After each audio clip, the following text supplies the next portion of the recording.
Well, welcome everyone to this joint program from Coming to the Table in Richmond Hill. We're delighted that all of you are here.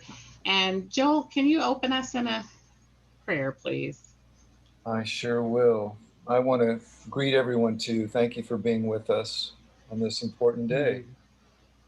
Let us pray together.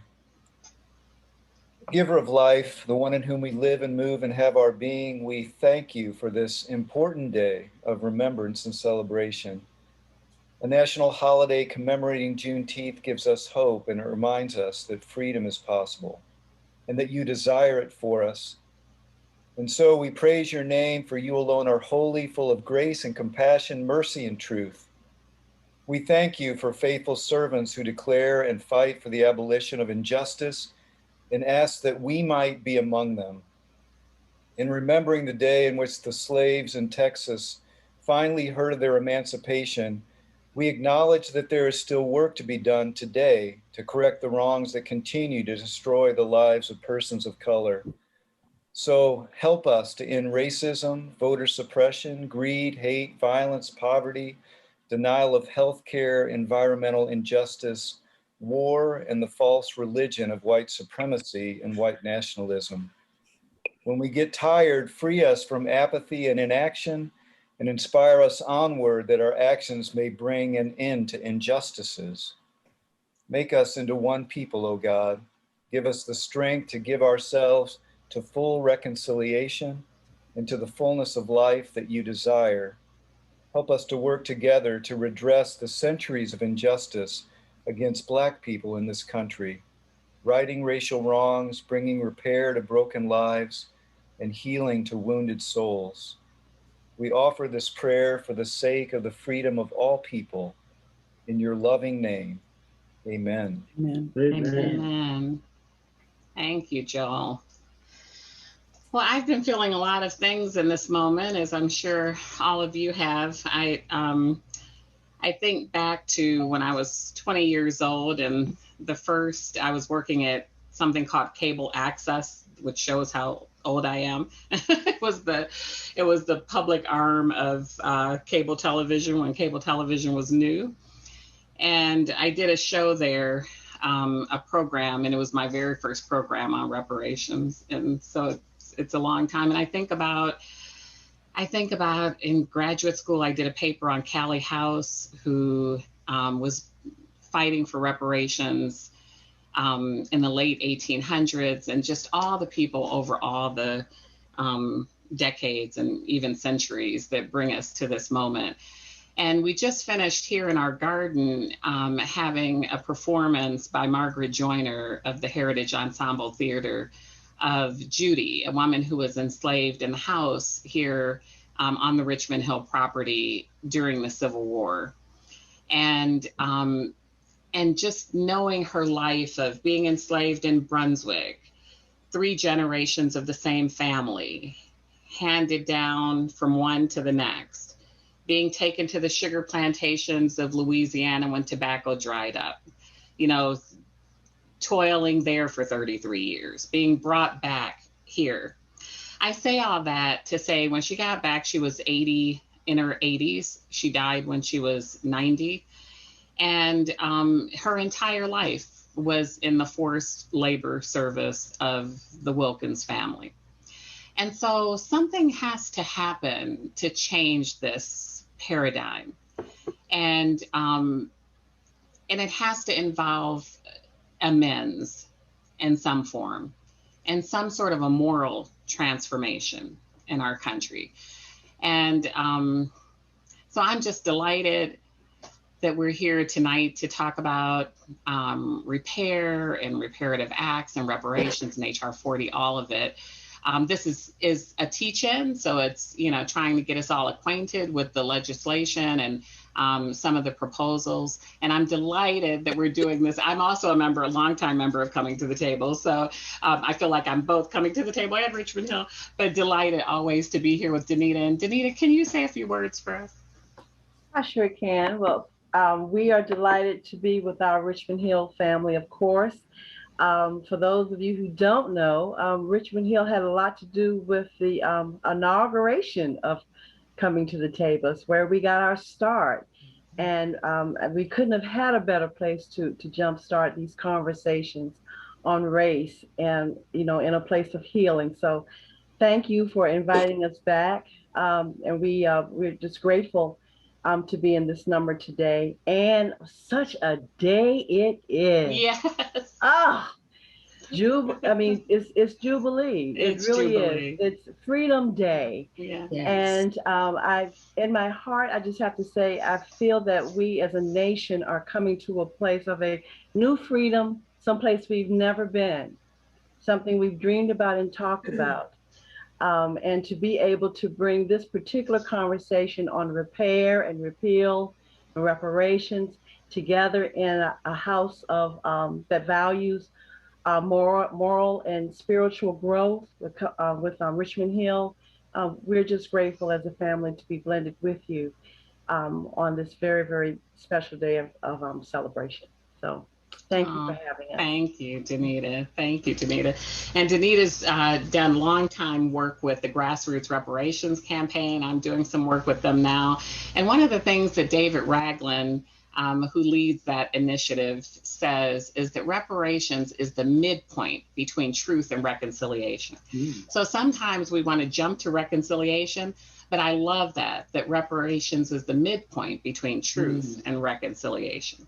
So with that, I turn it over to Jody Geddes, who's going to give us kind of the macro picture, and then she's going to turn it over to Tina Slaughter, and we welcome them both. And please do tell us something about yourself before you begin your comments. Thank you. Thank you. Thank you for this beautiful opening and inviting me to be in this space. And it's really good to see you, Tina.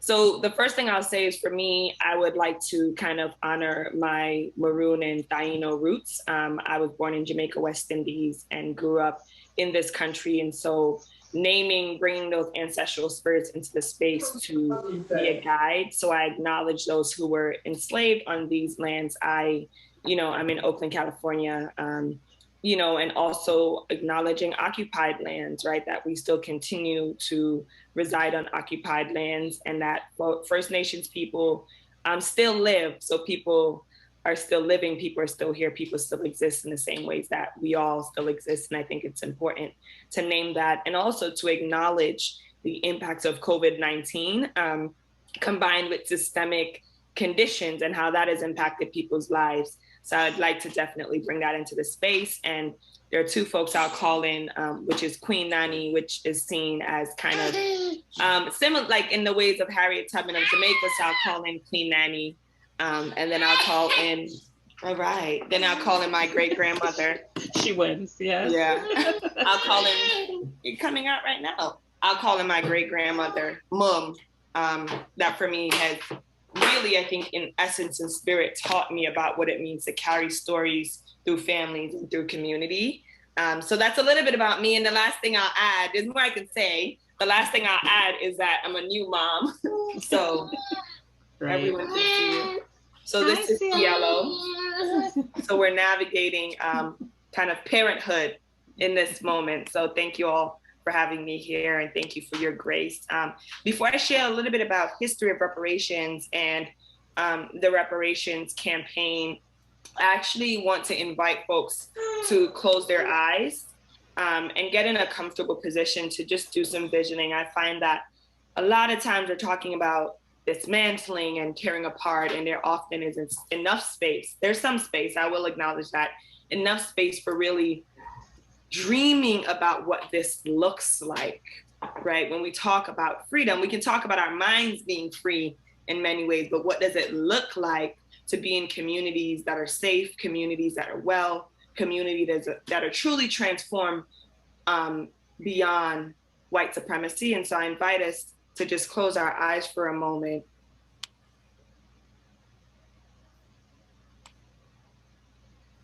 And just take a deep inhale.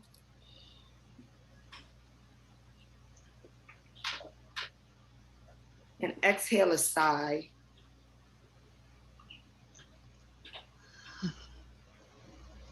And as you continue to focus on your breath and relax your body, I invite you to think about just one moment, even if it was for a few seconds, where you felt free. Could have been laughing with friends, sitting on the stoop growing up, in fellowship and worship.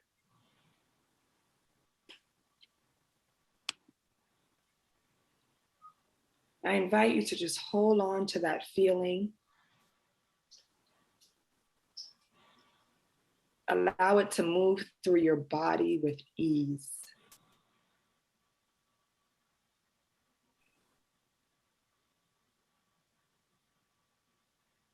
What would it be like to feel that free, that easy with every step,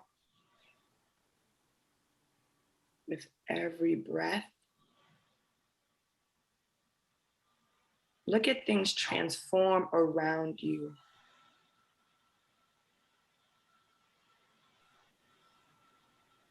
Watch the spaces of darkness illuminate.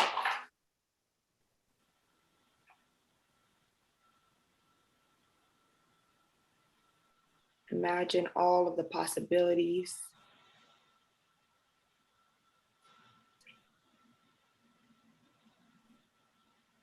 Continue to allow that energy to move through your body with ease. Listen to the sounds around you. The wind whistling, a baby's voice, the sound of your breath.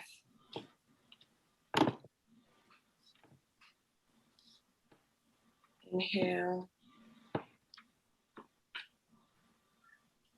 Acknowledge the breath in your lungs.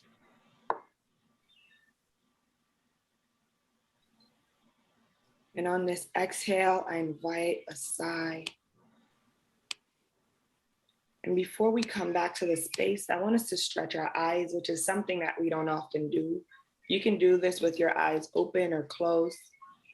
And I invite you to just look up, look down, to your left, and to your right. You can do that one more time. Look up, look down, to your left, and to your right. And just slowly open your eyes and blink a little bit.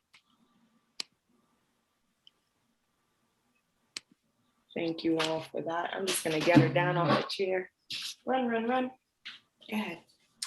All right, thank you all for that. I just find it's always important, at least for me, a part of my practice is being imaginative. I use the word dreaming a lot, a whole lot, because for me, it's really important and it's a part of my liberatory practice. So thank you all for holding that space. And I hope it brought some openings for you, right? If you've never dreamed about what it is, what freedom is and what it can look like every day in your life as we walk through the world, I invite you to create that, because a part of this work, when we think about liberation and truth telling and repair, it is really about creating space for folks to dream about what is possible. And I find, it's as if when we think about our carceral system, as if we were born and it just existed. So sometimes it can feel like nothing else is possible.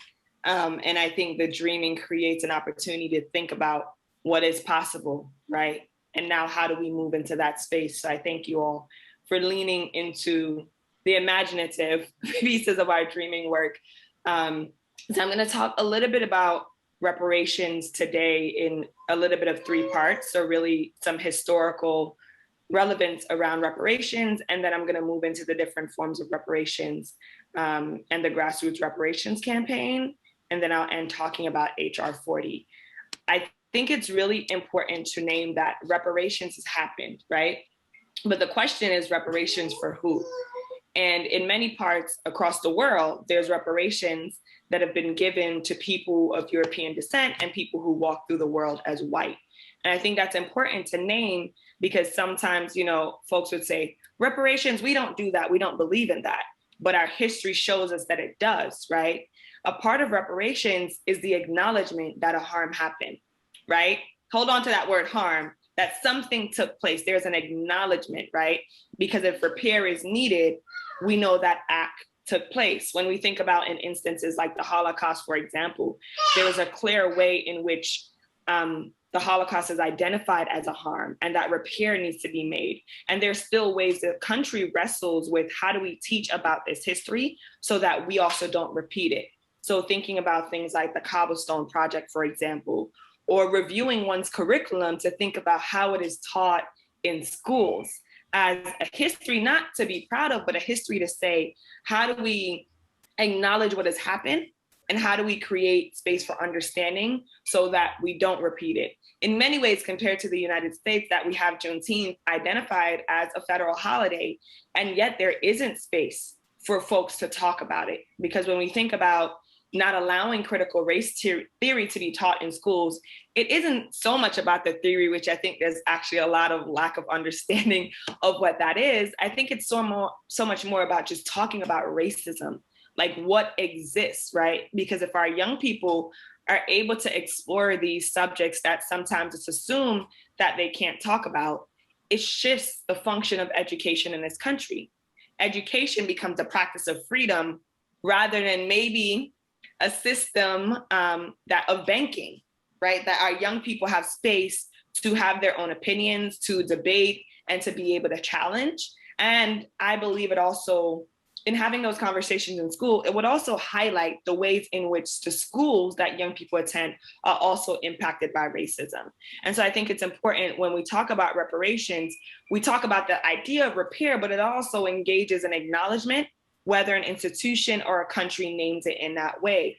And so there are two examples that I want to talk about. And I know there's so many more that legislation can point to. And so one is with Haiti. I think it's important after we've passed kind of Haitian Heritage Month to really talk about Haiti as that first independent nation that fought for its independence from France in 1804. And in exchange, for recognition of Haiti as a sovereign republic, France demanded payments to them.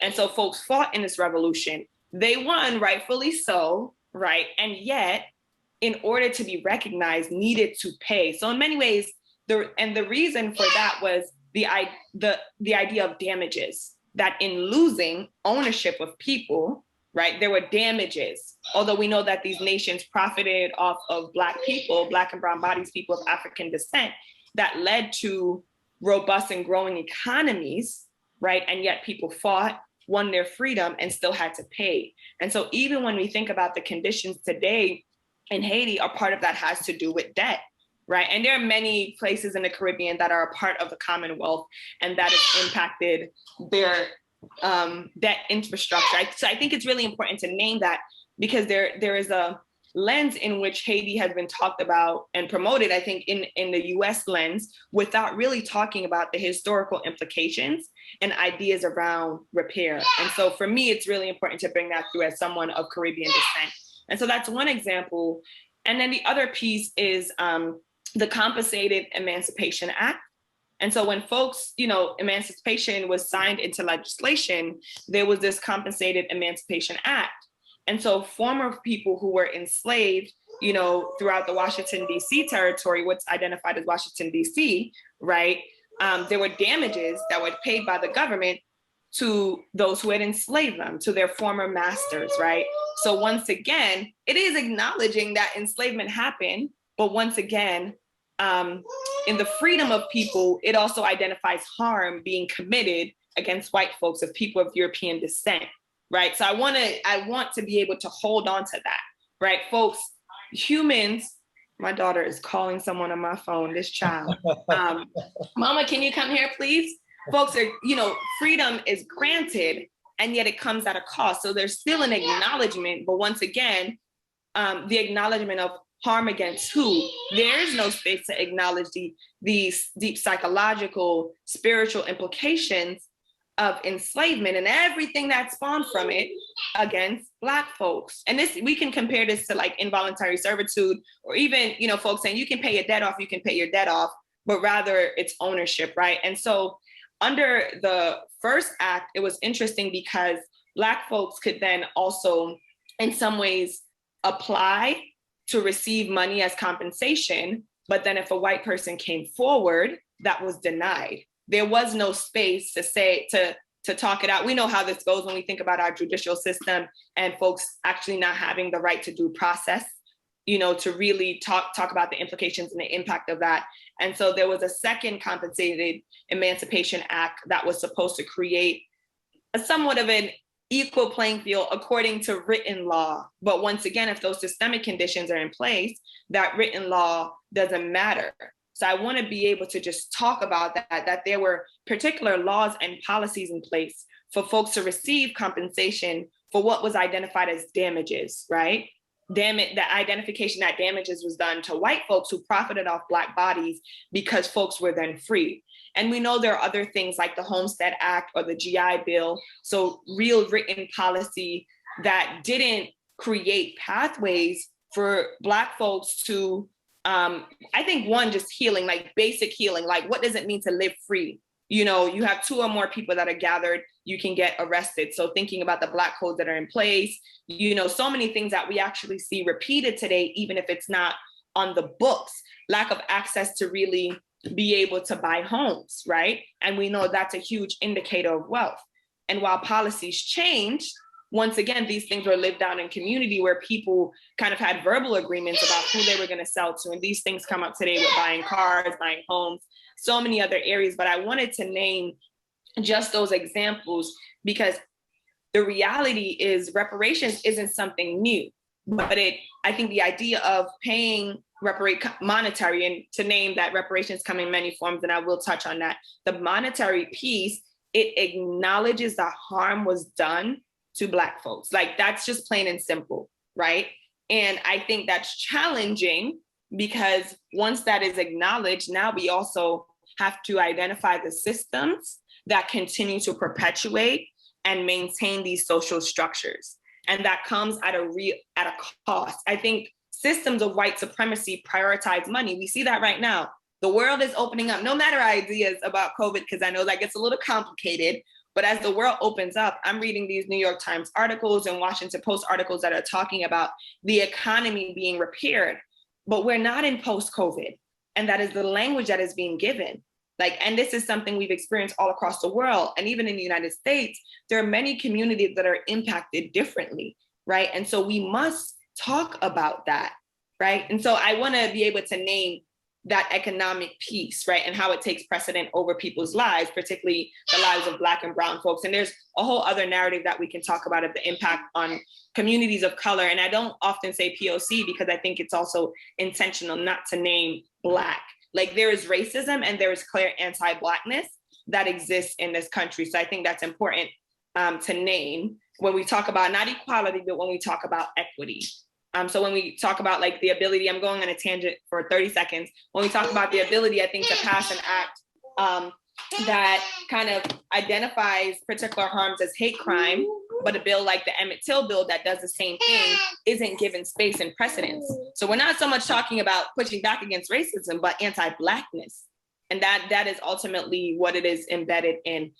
So take a deep breath, don't call anyone. Let's watch some ABCs by Elmo. And then I think this other piece, yeah, good job. This other piece I really want to name is reparations comes in many forms. And often this idea of 40 acres and a mule's presentation that limits reparations just to the conversations around money is for people to recognize that even if compensation is given in terms of a monetary way, it doesn't absolve people of the ways in which they must continue to push back against white supremacy and recognize the privilege that they have as they navigate through the world. And it's similar sometimes when, and I know some folks have experienced this on this call, you're in a place, you give a presentation, you talk about this, and then someone comes up to you and they apologize. Like there is no space for me to define what repair looks like.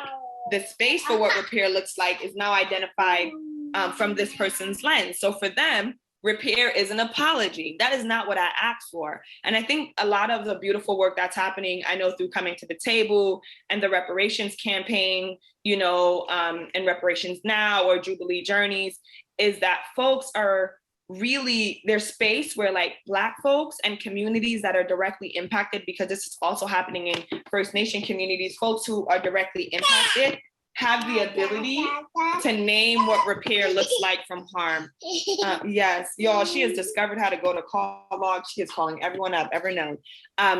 But there's space created for folks to really identify what repair looks like for them. And I think that's really important for communities who are directly impacted to name what that repair looks like, because I think that's what ultimately leads to transformation. And it doesn't maintain those systems of harm, that continue to impact communities. Can you stop calling folks, please? So I think it's really important to name that. Reparations comes also in spiritual forms, right? Spiritual reparations, where people get to practice their faith out loud. And I think sometimes we assume this happens, but it really doesn't. In some places and states, there are actually policies that prohibit people to lead out Afrocentric and Indigenous ceremonies. Or even just like what we see as Christian faith in this country, like there still isn't space for people to really practice those things out loud. Where's your tablet?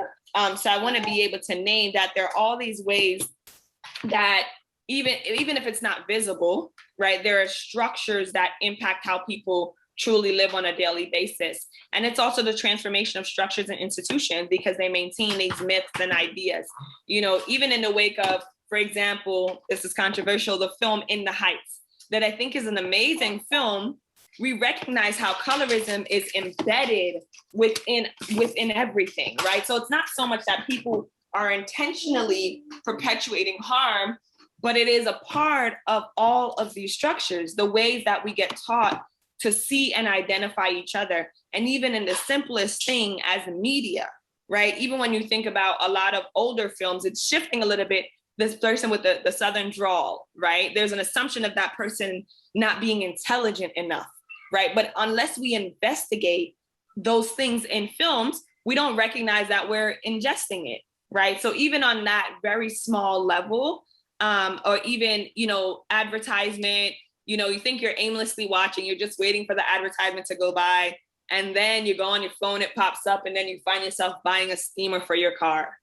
Right? Like even in these small ways, how it pops up. So really thinking about transforming institutions and structures, because there are direct policies in place that impact the lives of folks. The same things happen in school, right? For schools that want to implement restorative justice, if suspension is your first action and restorative justice is your third, there is no way you're going to transform your school community for it to be healing, because now you have policies in place that allow you to practice harm.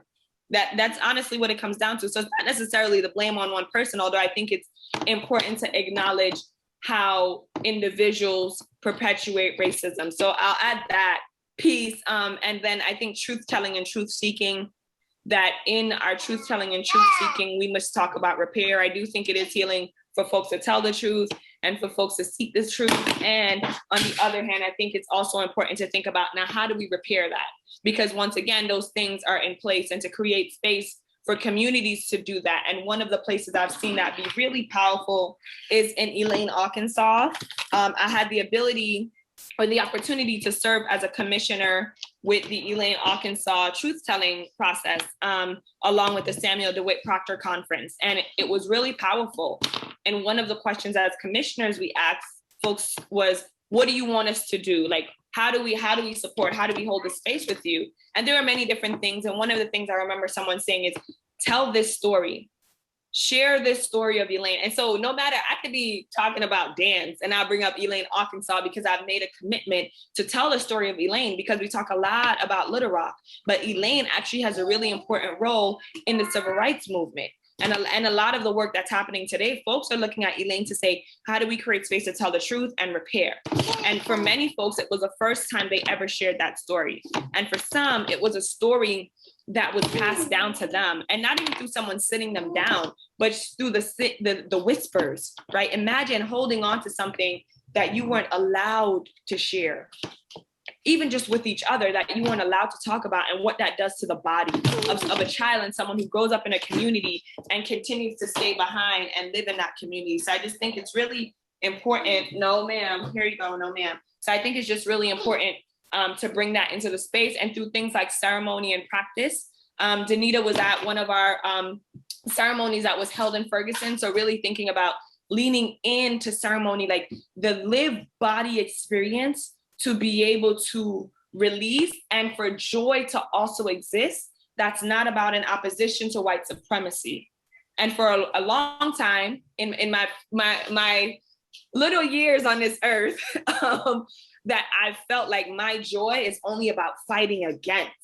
And so I think even in this new space of kind of, or transformed, evolved space of reparations, right? When I'm doing this work with David Ragland and so many others, it is like I am experiencing joy where I'm not always thinking about like, let me fight the system. I don't have to always be on guard, right? Because I think the infusion of ceremony, the infusion of movement, the infusion of our Afrocentric indigenous roots. So this form of reparations is also a practice of remembering. How do we bring these things forth in our new kind of found space? And so is it possible to pause, take a breath for some questions or thoughts that might be coming up for folks? Because that's what I'm feeling called to do. Yes. And then I'll take about 30 seconds or actually 5 more minutes. Yes, Danita. I think, I mean, as always, you just overwhelm me with your wealth of knowledge on all subjects. I think it's, and I'm watching the chat too. There's some interesting things happening here. And so I was actually going to respond to Hayat's question, if you don't mind. And I'm hoping that yourself and whomever else on the call would like to do that. She's asking, is it white shame and guilt? I guess that's comes from why we have a hard time even acknowledging the need for reparations, even when we think of enslavement. And my answer to that, right off the top of my head, is that all of these things are constructs. Supremacy, white supremacy is a construct. It is an invention, and a very intentional invention, so that we can be separate in these ways, so that folks don't even have to deal with moral and spiritual values that often come with shame and guilt. You know, if you feel that you are born to a certain privilege, if you feel that it's for some way you've earned it through your generations, or if it's a God-given thing that's passed down to you, you are absolved of shame and guilt. And that's why it's particularly here in the former capital of the Confederacy, it's been a very difficult conversation to have across the racial divide, because of the shame and guilt that we don't want to face. And the really, now I'm gonna get off the soapbox soon, because I know I get on it quite often, but it just amazes me how even as little children, we are taught to be able to recognize things that we regret. If we do shameful things, to acknowledge them. So this place that we have come to as adults, and that has kept us in this realm of blindness, that has caused the shame and the guilt to flourish so much right here, particularly in Virginia, I'm going to say, because this is my home, really keeps white supremacy in a place of we can't move through it. And we've been dealing with this for quite a while. I don't know exactly what to do, but it's like when we do get to a place where we say, oh, I've done something wrong, then we have to find a reason to say, oh, it's not really wrong. This is the way it's supposed to be. So when you mentioned David Ragland and the grassroots reparation group, I'm so grateful that you and so many others are looking at reparations from a moral and spiritual place first. The economics, yes, but a moral and spiritual place first. And that in itself leads us to a place of dealing with the guilt and the shame, which is the place where nobody wants to go. Nobody. Absolutely. I agree with that 100%. I think that we can change all the structures. Like, I'm an abolitionist, tear it down, right? And if there isn't space to really think about like what we carry in a different way, we can commit that harm. It's like when people might harm someone, if they don't change their behavior, like it's only going to continue. They could move to another state together, their lives could shift, but if the behavior doesn't change, it only continues. And I think, Tina, I saw you on mute. Oh, I was just going to add, so when we talk about the guilt and shame, one of the things that I love, and I'm glad he's going back to taping live audience hopefully soon. I don't know if you guys have ever seen Trevor Noah's show, but he does a segment after the show, so in between tapings, where he is just himself, and he talks about the topics that are really important to him. And he was talking about racism in this country, and he, being from South Africa, was talking about how it's an American thing that it's so difficult for us to talk about racism in this country and talk about the impact of systemic racism, the impact of enslavement, and all of the various Jim Crow, all that stuff that came after that. And from his perspective, from his perspective, his country is way far ahead of us, just because they've gone through the hard conversations, right?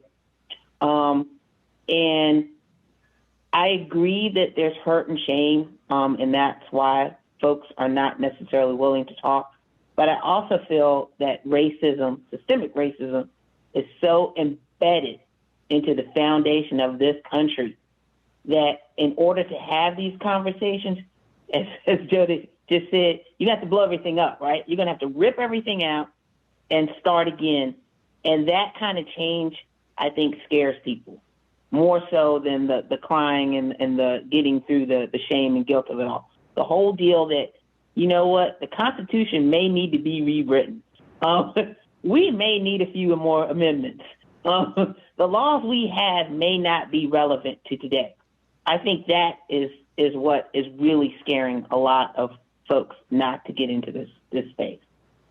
I agree. There's a requiring of giving things up. And I think people see that as a loss. But like, what would it mean for us to actually live in communities where we're not harming each other, or we're not seeing violence on a daily on the television screen, and it's not normalized to see the death and degradation of Black and brown communities, right? So I think people see it as a giving up, right? And I think that's important for folks to investigate that. I think especially people who are really well-meaning, that space of like hurt, like, oh, but I didn't do anything directly. And yet you benefit from that. Yet there's a way that you have choice in the world. Like, that's important feeling and space for someone to be able to investigate and acknowledge. So I think a part of it is folks see it as giving up, so then they see it as a loss. And I think that's also something that's taught. I think about this really incredible film, Dawnland, that talks about the main Wabanaki kind of harm of Wabanaki children that were taken from their homes and placed with white families and experience abuse. Spoiler alert, there's this really incredible part in the film where a state representative is walking back and forth in his office, and his assistant and folks are coming to talk with him. And the first thing he says is, I hope they don't want reparations. The process didn't even start yet. You didn't even hear people's story. You don't even know what happened. And yet the first idea is, I hope they don't want reparations, right? So even how the idea is embedded in folks, right? Because it also, once again, requires an acknowledgement. And there are a lot of powerful scenes in there, but I just thought it was important to just think about that. And so thank you all for your feedback. I'll add two things to the grassroots reparations campaign. Thank you for naming that, Danita. It really brings together different organizations to try to create a culture of reparations, a culture of repair. One of the things that's really important about reparations is that even in maybe doing one or two acts for repair, we also need to think about guarantees of non-repeat. And this is something that the United Nations talks about, right? So a community can receive reparations in the form of money, right? And yet there are probably other systems that continue to impact that community. I think about the reparations ordinance in Chicago in 2015, right? And then I look at the systemic conditions that are impacting people in Chicago that are due to our history of racism and our history of enslavement. And so once again, yes, we can have these acts of repair. How do we create that culture of repair that people don't have to justify that they're human enough to receive reparations, to receive dignity, not to be harmed, not to be killed, right? To just exist. And I think often, you know, in our system of policymaking is as if I'm asking, like, even when we talk about Juneteenth, like it isn't. So I think it's really about naming what has happened in this country. And even in its approach for this to become a federal holiday, there's still a lack of naming what has happened in this country. What we're going to see is the kind of consumer culture of, you know, some of these organizations and businesses kind of having Juneteenth sales without really creating space to acknowledge what has happened. And yes, we want businesses to thrive and live, and also not at the expense of our communities, not the expense of real human costs. So I'll name that. And we, through the campaign, we provide tools for folks to really gather together. And so even this, right, the Night of 1,000 Conversations, I remember my first one, I was gathered on Eastern Mennonite University's campus, one of few Black folks in my program, having this conversation after listening to Mike Brown's family, for example, share their story, and then to sit in a community and to reflect and talk about what we were experiencing in Harrisonburg, Virginia, and on the campus of Eastern Mennonite University is powerful, right? And so once again, really creating space for people to have the deep conversation and to do that together in community, no matter where you are, to be sitting on the floor, standing on the corner, basketball court, that everywhere you go is an opportunity to have this conversation as full human beings. And it also acknowledges the kind of, we want to create space for folks to remember the history and the impacts of the current conditions. And so we do that through the reparations Sundays that we hold. Now our space of folks committing to be a reparationist. We do that together. And that's usually for people who are further along in their journey that have done the work. And so recognizing that reparations is a daily commitment, right? That it is a daily commitment about how you show up in the world. And so we have folks through that reparationist pledge really take the pledge, and we do that in ceremony together. Everything we do, ceremony is a part of it, from our own behind the scenes meetings to when we gather people. And for some people, they're like, what, altar? Libation, I don't know this. And it's like, it's okay, because it is not just about the head, it's also about the heart and the body. And so we want your questions, and we want to also bring the body in. Like, you can come with all these conclusions and ideas, but we're going to drop into the body. Let's drop into the body and really be with each other right now. Pass it over to Danita. Thank you, Jody, and thank you for talking about the grassroots reparations organization and David Ragland's work. Well, while we're here with this beautiful faith community, I think it's also important to talk about, and actually I'm going to pass this baton over to Pam, since I've already done that once before, about Reparations Sunday and the creation of that and the energy behind that. And thank you for describing the organization as what it is. It's blended faith organizations coming together for moral, spiritual repair first. And thank you, Pam, for stepping into that space for Richmond Hill and for coming to the table. So if you could talk a bit about that, I think that would be awesome. Yeah, unfortunately, I don't have those exact dates. I don't know if you know them, Jody, but I know I think it's August 22nd and December 27th. That's my recollection. Okay. It changes a little bit. Yeah, okay. Yeah, so it's okay. But yeah, those are dates where GRC is really trying to get churches across the country. So beginning with Juneteenth and this period up until August 22nd, for people to really be engaging with this, there's a ton of material on the website for GRC. So to educate ourselves, for people to educate themselves, and then to consider if you want to take the pledge or not. There's a pledge on the page. And then, as Jody said, if you feel that you're far enough along and you're thinking about this and in your heart space, that then there is it's absolutely beautiful with Louisa Tish, if I'm pronouncing it right. Okay. But she's a Yoruba priestess. She leads this ceremony to become a reparationist, which really means how Jody just said, that in your daily living, you're trying to act all this out.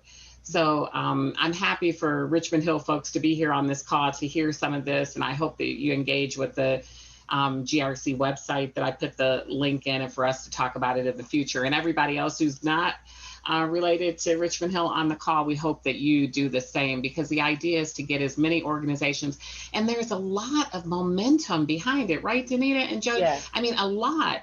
I mean, there's just all kinds of, in Cobra and the Presbyterians and, Jewish organizations. Yes. And there's just a lot of momentum. So we really hope that people join in. And thank you for that. And also, Jody mentioned when we were in Ferguson, just being in that blended spiritual community, faith community, and talking about, wouldn't it be just wonderful if our faith leaders would come together across even those divides, mm-hmm. and to be able to think outside of the box. What kind of, some people say ritual, some people say practice, but something that would be symbolic and visual, that would put words together for a blended community of people to be able to learn what repair is and how we can make it a practice in our moral and spiritual and faith-filled lives. That to me would be world changing. That would be world changing. And so thank you again, Pam, for stepping into that space. And I'm working on my Presbyterian families. Right. If everyone can work on, work on their networks. Right. Tina, I'm wondering if you have other things you'd like to say at this time before we go to discussion. Mm-hmm. Was that addressed to? Tina. Okay, great. Yeah. Thank you. Oh, did it? Her video might have dropped off. Did she? She's on here, but her video looks paused. No, I see Tina. Yeah. Her video looks paused though. Okay. Oh. Okay. Well, we can go to discussion. What question? If you have a question, just feel free to unmute. Or it doesn't have to be a question. It can be a comment. What does all this bring up for you? What's kind of your takeaway? What are you going to leave here thinking about?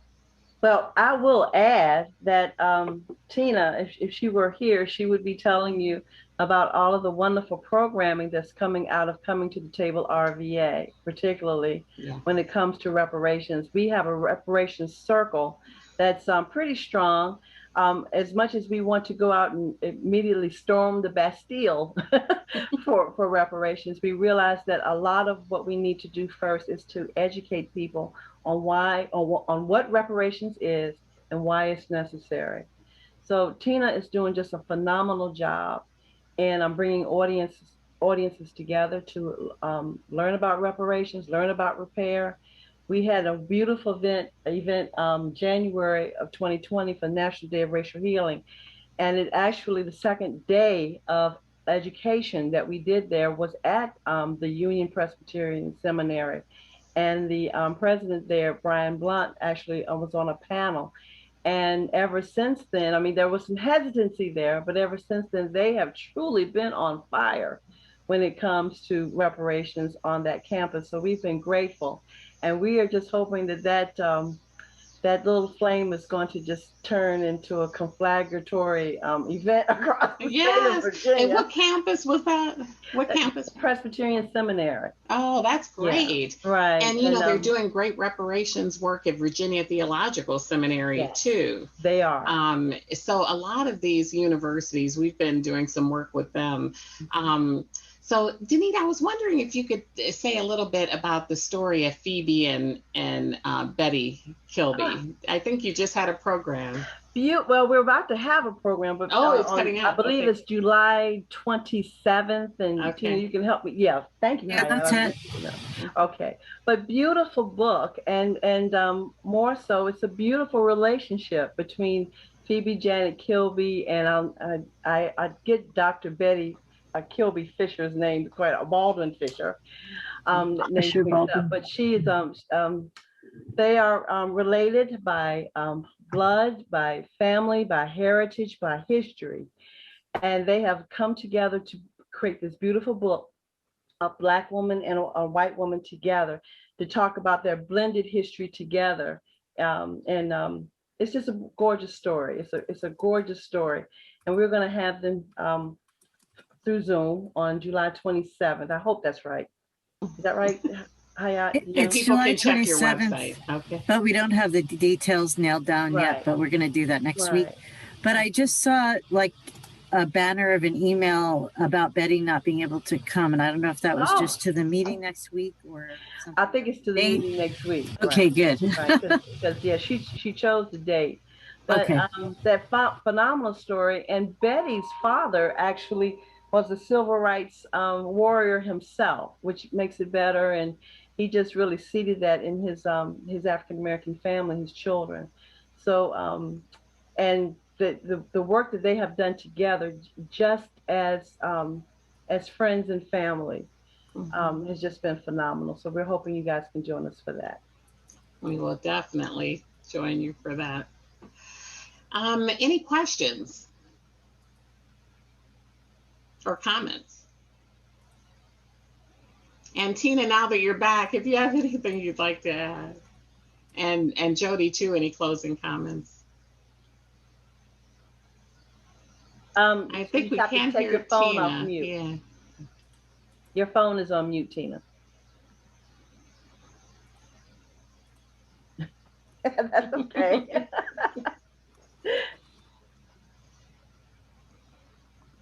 No, their phone is still on mute. *6. It still says connecting on my side, what I can see about hers. Like Mary Lou. Jody, do you have anything to say in closing while Tina's trying to get connected? I mean, thank you for having me. I think this was really great. It was also an opportunity for me to really reflect, especially this being held on Juneteenth. I think the only thing I would add is that this is so possible. You know, I've always believed that, but it's so possible. Healing is so possible. Repair, transformation, abolition, it is so possible. And I think a part of it is breaking free from the performance of being that systems of harm have taught us, right? Like that I even had to think about when I think about even the expansiveness of Blackness, that growing up, there was kind of one idea and image that was perpetuated to me, right? And even that people assumed about who I was when they met me.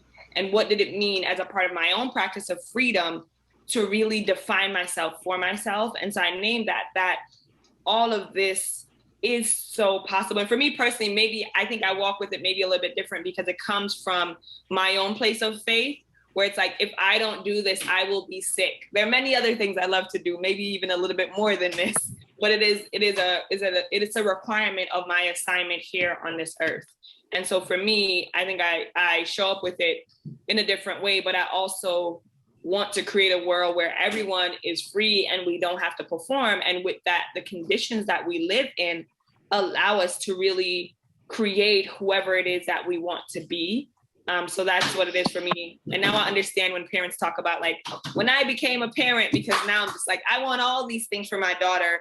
Even I think about the conversations that I'll have to have around race. I don't want to have that, but it will be required of me to have that, but also how to do that in a way where I don't allow her to assume that because an ideology of white supremacy exists, that the default is that she is inferior. Because I think even in the language that we use, it maintains an idea, and I think we need to spoke to this as if that is real. And so I name it to say that we can break free of all of these things, and it just requires that some of us with different positions of power have to let go of that, have to shift our lens about what power is and power should be. So thanks. Oh, thank you so much, Jody and Tina. This was just great. And Jody, I was just looking for, I don't know if you have David Ragland's 1 minute video on this. Can you share your screen and maybe we'll close with that? Yes. Thank you so much. And first. Okay, Danita, any final words? What I learned from the pandemic was that this is the end of the old normal, which wasn't normal at all, giving us room for chaos to break things up, to redefine and redescribe who we are. definitely the end of binary thinking. It's not this or that. It's something right here, maybe in between. And it is really our responsibility as a blended family to find that path and to help people get, just as I heard my little sister Jody here say, this is the opportunity for a new path, a new way of being, and fearlessly walking into something different. And can we stay open enough to really think and believe that that different could be better? I know in coming to the table, we stand on that. We really stand on it, that where we're going has to be better than where we've come from. But I know that there's a lot of fear around that, but the faith-filled people on this call and that do this work and that are called to do it, that is really our charge. That's really our charge. So thank you. And you all are always welcome at our table. Hopefully you're getting the newsletter, and we are truly blessed to be a part of the Richmond Hill family. This was awesome tonight. I can screen share to show the video. I'm going to show it from Instagram, but you should be able to see and hear it. So you let me make sure I'm sharing sound as well. Mm-hmm.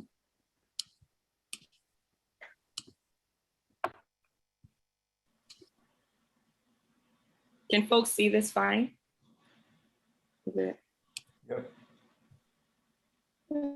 Not that. Oh.